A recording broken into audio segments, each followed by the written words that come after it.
नमस्कार दोस्तों, target banking knowledge के एक नई वीडियो में आप सबका स्वागत है। इस वीडियो में हम कैनरा बैंक का अकाउंट ओपनिंग फॉर्म देखेंगे और देखेंगे कि क्या क्या प्रोसीजर है अकाउंट ओपनिंग के लिए, उसमें क्या क्या डॉक्यूमेंट्स लगेंगे दोस्तों, क्या क्या नए प्रोसीजर हैं 2022 में, क्या कुछ अपडेट हुआ है, सब जानेंगे दोस्तों। लगे रहिए वीडियो के साथ। तो सबसे पहले दोस्तों देखिए, ये कुछ ऐसा दिखता है फॉर्म। दो तरीके हैं, अभी कैनरा बैंक डिजिटल अकाउंट भी ओपन करती है। अगर आप वहाँ जाते हैं तो आपका तुरंत वो केवाईसी सब करके अकाउंट ओपन भी करते हैं। लेकिन अगर कुछ टाइम लगता है ब्रांच में, कभी कभार काफ़ी रश होता है, तो वो उन केस में अकाउंट ओपनिंग फॉर्म भी देते हैं और एक रिकॉर्ड में भी रहता है। अगर आप अकाउंट ओपनिंग फॉर्म भर के देते हैं तो मेरे ख्याल से दोस्तों अकाउंट ओपनिंग फॉर्म भर के देना सबसे बढ़िया ऑप्शन है। तो ये है अकाउंट ओपनिंग फॉर्म और इसके डिटेल्स यहाँ पे सब लिखे जाएंगे, क्योंकि ऑनलाइन अगर वो ओपन कर दें और कुछ अपने हिसाब से डाल दे तो उसका कोई रिकॉर्ड नहीं रहेगा। लेकिन अकाउंट ओपनिंग फॉर्म पे आपने अगर कुछ लिख के दिया है, आपने लिखा है आर के पुरम आपका एड्रेस है, तो वही है। अब वो अपने हिसाब से कुछ डाल नहीं सकते। तो ज़रूर अकाउंट ओपनिंग फॉर्म भर के दीजिएगा दोस्तों। चलिए देखते हैं क्या क्या इसमें ज़रूरत है, क्या क्या लगेगा। आगे बढ़ते हैं। सबसे पहले तो देखिए, यहाँ पे डेट लिख दीजिएगा। यहाँ पे आपका जो ब्रांच है, ब्रांच का नाम लिख देना। उसके बाद यहाँ पे नीचे आना है आपको। अकाउंट टाइप नॉर्मल अकाउंट है। नॉर्मल, ये स्मॉल अकाउंट में यानी कि जनधन टाइप का अकाउंट वो नहीं है आपका, तो नॉर्मल पे आपको टिक करना है। उसके बाद दोस्तों देखिए, यहाँ पे नाम आपको डालना है, आपका फुल नेम डालना है। तो मिस्टर, उसके बाद फर्स्ट नेम और लास्ट नेम यहाँ पे आएगा। फिर उसके बाद यहाँ पे डेट ऑफ बर्थ मांगा है, जेंडर आप टिक कर देना, मैरिड या अनमैरिड स्टेटस वो टिक कर देना। फिर नेम ऑफ फादर या मदर जो भी आप रखना चाहते हैं तो उनका नाम लिख दीजिएगा, first and last name. Number of dependents इस केस में 0 है तो वो हमने 0 कर दिया है। फिर इलिटरेट नो किया है। और गार्डियन डिटेल्स आपको सिर्फ माइनर के केस में डालना है, वरना ये डालने की ज़रूरत नहीं है। फिर यहाँ पे नीचे इंडियन पे टिक कर दिया है। क्या सर्विस करते हैं, क्या आप काम करते हैं, तो प्रोफेशनल है आईटी कंपनी में, तो वो डाला है। मंथली इनकम डाला है। रिलीजन, कैटेगरी, फिर यहाँ पे क्वालिफ़िकेशन क्या है, डिसेबिलिटी है कि नहीं वो नो किया है। और क्वालिफ़िकेशन है तो क्या है, ग्रेजुएट है। फिर कहाँ काम करते हैं और वहाँ पे क्या पोजीशन है वो लिखा है। फिर यहाँ पे place of city of birth तो वो डाल दिया है। फिर यहाँ नीचे आप जाएंगे, सिटीजनशिप में इंडिया ही है। फिर पैन डिटेल आपको यहाँ डालना है, पैन कार्ड नंबर डाल देना है। यहाँ पे जो बंदे का पैन कार्ड है वो डाल देने का है, ठीक है ना। फिर अगर पैन कार्ड नहीं है तो जैसे यहाँ बोला है फॉर्म 60, तो यहाँ पे फॉर्म 60 डाल देना। अगर आपका पैन कार्ड बना ही नहीं है तो फॉर्म 60 करके लिख देना, जो यहाँ पे लिखा हुआ है ये है फॉर्म 60। उसका एक अलग फॉर्म आता है, वो आपको ब्रांच से ही लेना है, वो भर के देना है। उसमें और कुछ नहीं है। आपका जो इनकम है वो सब, इनकम डिटेल्स वो सब लिखने हैं। अब ज़्यादातर देखो दोस्तों, जो स्टूडेंट्स वगैरह हैं जो 18 साल के हैं, 20 साल के हैं, उनका पैन कार्ड नहीं बना होता है, तो आपको कोई ज़रूरत नहीं है पैन कार्ड की। ये फॉर्म 60 अगर आप भर के दे दे तो भी आपका काम हो जाएगा, ठीक है। फिर कॉन्टैक्ट डिटेल्स में नाम, आपका नंबर डाला है, ईमेल आईडी डाला है। फिर यहाँ एड्रेस प्रूफ में क्या दिया है अकाउंट ओपनिंग फॉर्म के साथ, तो एक तो हमने पैन कार्ड दिया है इस केस में, और साथ में आधार कार्ड भी दिया है, तो उस पर टिक किया है, ठीक है ना दोस्तों। फिर उसके बाद आपको यहाँ नेक्स्ट पेज पे जाना है।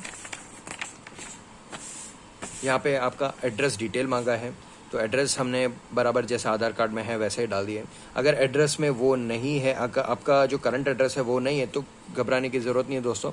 आप कुछ ऐसा प्रूफ उनको दे देना, जैसे यूटिलिटी बिल हो गया, प्रॉपर्टी, म्यूनसिपल टैक्स रिसिप्ट जहाँ पे आप रहते हैं उसका एक प्रूफ आपको देना पड़ेगा कि आप वहाँ पे रहते हैं। परमानेंट एड्रेस जो आपका डॉक्यूमेंट आप दे रहे हो, सबमिट कर रहे हो, आधार कार्ड या वोटर आईडी जो भी है, उस पर जो एड्रेस है वही परमानेंट एड्रेस में आएगा, ठीक है ना। तो परमानेंट एड्रेस हमने ये लिख दिया है।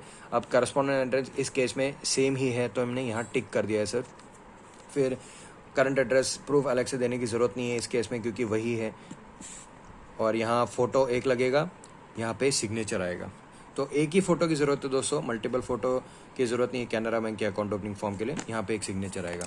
चलिए अगले पेज पे बढ़ते हैं। यहाँ पे एटीएम डिटेल्स और क्या क्या फैसिलिटीज़ आप अवेल करना चाहते हैं कैनरा बैंक से, मोबाइल बैंकिंग, वो सब यहाँ इस पेज पे पूछा गया है। पार्ट 2, यहाँ पे किस टाइप का अकाउंट है, सेविंग अकाउंट है। मोड ऑफ ऑपरेशन सेल्फ होगा, क्योंकि अकेला आदमी ये मैनेज कर रहा है, ठीक है ना। अगर 2 लोग होते तो या तो ईदर और सर्वाइवर कर सकते हैं या इनमें से कोई और भी कर सकते हैं। ईदर और सर्वाइवर मतलब कोई भी अकाउंट ऑपरेट कर सकता है, आप नहीं है तो जो दूसरा बंदा है वो भी जाके अकाउंट ओपनिंग कर सकता है। फॉर्मर के केस में सिर्फ पहला वाला ही कर सकता है, जब तक कि वो डेथ नहीं हो जाता सेकंड होल्डर उसको छू नहीं सकता। ओके, एनीवन और सर्वाइवर उस केस में होता है जब 2 से ज़्यादा लोग होते हैं, 3 होते हैं, 4 होते हैं, तो उस केस के लिए होता है। फिर जॉइंटली ऑपरेटर अगर 2 लोग हैं, 3 लोग हैं और जॉइंटली कर दे तो तीनों को आना ही पड़ेगा ब्रांच में, ठीक है ना। तो ऐसा है दोस्तों। फिर ATM कार्ड के बारे में यहाँ पूछा गया है, क्या नाम चाहिए उस पर, फिर चेकबुक चाहिए कि नहीं, तो यहाँ यस किया। SMS अलर्ट्स चाहिए, इंटरनेट बैंकिंग चाहिए, फ़ोन बैंकिंग चाहिए, मोबाइल बैंकिंग चाहिए, पासबुक चाहिए और ई स्टेटमेंट भी चाहिए, मतलब रेगुलर एवरी मंथ आपको ईमेल पे स्टेटमेंट आता रहेगा। चलिए दोस्तों, लास्ट पेज पे चलते हैं। लास्ट पेज इस फॉर्म का नॉमिनेशन डिटेल है। तो नॉमिनेट किसको करना चाहते हैं, उसका नाम और रिलेशनशिप और एज, ये 3 चीज़ें आपको लिखनी है। जैसे यहाँ पे खुद का नाम लिखा है, उसके बाद नॉमिनी का नाम यहाँ लिखा है रजनी शर्मा, फिर यहाँ पे उसका मोबाइल नंबर लिखा है, वो कौन है, फादर हैं तो उसका रिलेशनशिप लिखा है यहाँ पे और कितने साल के हैं, ठीक है। और यहाँ पे एक साइन कर दिया। अगर कोई नॉमिनेशन आप रखना ही नहीं चाहते तो ये नीचे आपको टिक करके यहाँ साइन करना है दोस्तों। तो इसी के लिए मैं कह रहा था एक अकाउंट ओपनिंग फॉर्म हमेशा भरना ज़रूरी है, क्योंकि आपने क्या किया है उसका ये प्रूफ है। आप बाद में चल के बोल सकते हैं मैंने तो ये लिखा ही नहीं है, तो आप लोगों ने खुद से कैसे डाल दिया, आपने नॉमिनेशन यस किया और उन्होंने नो कर दिया, तो आप बाद में क्लेम कर सकते हैं देखो मैंने यहाँ पे साइन किया है तो आपने क्यों नहीं डाला मेरा नॉमिनी। तो ये आप बाद में पूछ भी सकते हैं। कई बैंकें अभी जल्दी से अकाउंट खोलने के चक्कर में अकाउंट ओपनिंग फॉर्म भी नहीं फिल करवाती, ऐसे ही ओपन कर देते हैं। तो दोस्तों वो एक अच्छा प्रोसीजर नहीं है, आप ज़रूर ये फॉर्म फिल कीजिएगा और कैसे करना है मैंने पूरा इस वीडियो में समझा दिया आपको। और ये लास्ट में एक डिक्लेरेशन है, यहाँ पे प्लेस डेट और यहाँ साइन करके आप ये फॉर्म जमा कर सकते हैं।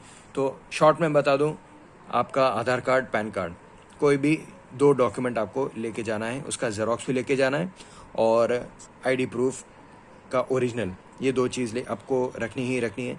फिर एक फ़ोटो साथ में रखना है, ठीक है ना। एड्रेस प्रूफ के हिसाब से आपको लेके जाना है। अगर करंट एड्रेस आपका अलग है तो यूटिलिटी बिल कुछ रख सकते हैं, light bill, gas bill, municipal tax रसीद, इस तरह के एक्स्ट्रा प्रूफ भी आप रख सकते हैं करंट एड्रेस प्रूफ करने के लिए।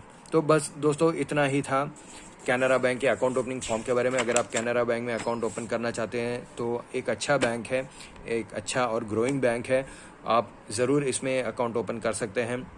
अगर आपके घर के पास नज़दीक में कैनरा बैंक है तो बेझिझक आप जाके अकाउंट ओपन वहाँ पे करवा सकते हैं। और जो चीज़ें यहाँ ज़रूरी थी वो सब मैंने आपको एक्सप्लेन भी कर दिए। और अगर कुछ आपको जानने की इच्छा है तो मुझे कमेंट सेक्शन में बताइए दोस्तों। धन्यवाद।